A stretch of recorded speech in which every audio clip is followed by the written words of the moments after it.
నేను ఎప్పుడు కూడా ఒకటి ఆలోచిస్తూ ఉంటాను. నాగరిక ప్రపంచంలో, పోటీ ప్రపంచంలో నూతనమైన ఆవిష్కరణలు జరుగుతూనే ఉండాలి. అదే వారు ఇప్పుడు చెప్పారు. నేను హైటెక్ సిటీ కట్టాను.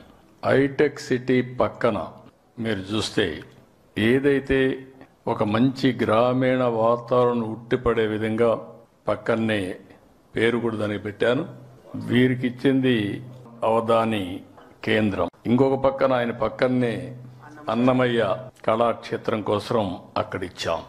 పక్కనే మన కళావేదిక ఒకటి కట్టాం. శిల్ప కళా వేదిక కట్టాం. కళలు భాషల్ని ప్రోత్సహించడానికి. అంటే ఒక హైటెక్ ప్రాధాన్యత ఇస్తే ప్రపంచం మొత్తం గర్వంగా చెప్పగలుగుతున్నా 25 సంవత్సరాల్లో అమెరికాలో ఉండే అమెరికన్స్ కంటే 2 ఇంతల ఆదాయం సంపాదించిన జాతి ఏదైనా ఉందంటే తెలుగు జాతి. ఎన్నో యుగాలు కాదు, లేకుంటే శతాబ్దాలు కాదు, ఓన్లీ 25 సంవత్సరాలే మన కళ్ళ ముందర. అదే సమయంలో మన సాంప్రదాయాలు మరిచిపోకూడదని శిల్ప కళా వేదిక పెట్టాం, అవధాన కేంద్రం పెట్టాం, అదే మరి అన్నమయ్య క్షేత్రం కూడా పెట్టాం.